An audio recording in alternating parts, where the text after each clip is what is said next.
Logo Sabusiri ale ni Kayi danfara cɛ o ye kilo 25 ye. Nin dugu kofolen de la san 1878 septembre kalo tile 22 kɛlɛ belebele o kɔni o ye a don masakɛ n'o tun ye Ɲamodi Sisoko ye a n'a ka kɛlɛkɛcɛw o ni nanzaraw olu kari ɲɔgɔn na o kɛra nin kɛnɛ kofolen de kan. O la sa Mali ka yɛrɛma hɔrɔnya o ta wagati selen san 1960 Modibo Keita ni a nɔfɛ jama walasa k'u hakili to nin don kofolen na olu kɔni ye Mali ka yɛrɛma hɔrɔnya o di ka bɛn 22 septembre ma. O la sa Lamini Sako n'ale bɛ Sabusire jeliduba yɛrɛ kɔnɔ ale bɛ mun dɔn a tariku la an k'a lamɛn. Sabusire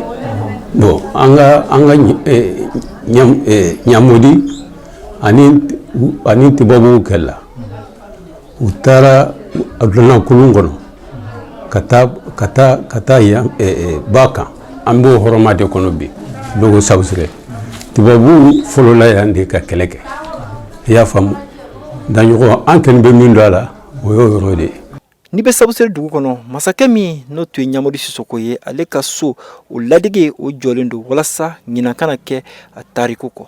Jamana ɲɛmaaw kɔni tun ye monument jɔ Sabusire dugu yɛrɛ kɔnɔ o monument min n'o kɔni ye dugu fɛn o fɛn n'u kɔni tun y'u ban jɔnya juru ma n'u ye kɛlɛ kɛ o monument o jɔlen don olu bɛɛ tɔgɔyala. O la 22 septembre ale bɛ ɲɛnamaya Sabusire kɔnɔna la kosɛbɛ i n'a fɔ Mamadu Lamini Dafe ale b'a fɔ an ye cogo min na. Bidon an sewalen don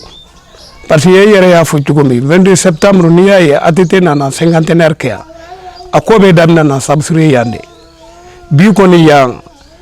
événement caman de bɛ yan bi denmisɛnninw ka événement bɛ yen maakɔrɔbaw fana ta bɛ yen an b'an ka kasɔngɔ dunun fana fɔ.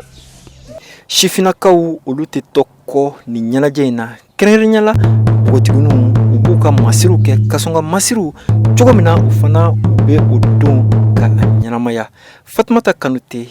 an ka ale lamɛn o kan. An nisɔndiyalenba don bi ka ɲɛsin veni ma an bɛna veni fêti la anw Sabusirekaw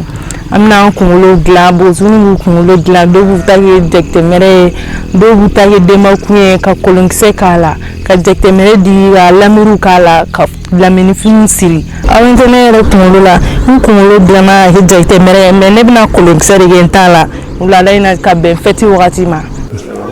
I n'a fɔ a bɔra k'a ye cogo min na 22 septembre o ye don kɛrɛnkɛrɛnnen de ye Logo Sabusire dugu kɔnɔ don min de don u duguladenw olu nisɔndiyalen don ka ɲɛsin a ma sabula n'i y'a mɛn Mali yɛrɛ ka yɛrɛma hɔrɔnya o tali 22 septembre a fɔlɔla yan de mun ye 22 septembre 1878 san 1878 o don kɔfɔlen na sa a don a masakɛ o tun ye Ɲamodi Sisoko ye ale n'a ka kɛlɛkɛcɛw olu ye saya o kɔrɔ dɔn ni jɔnya ye u y'u jɔ tubabuw ɲɛfɛ ka u kɛlɛ fo ka taa se wagati min ma. O la sa a don kɛrɛnkɛrɛnnen a ɲɛnamayalen don Sabusire dugu kɔnɔ i n'a fɔ a bɔra k'a ye cogo min na. Mohamed Daɲoko VOA Bamara tɔgɔ la ka bɔ Logo Sabusire.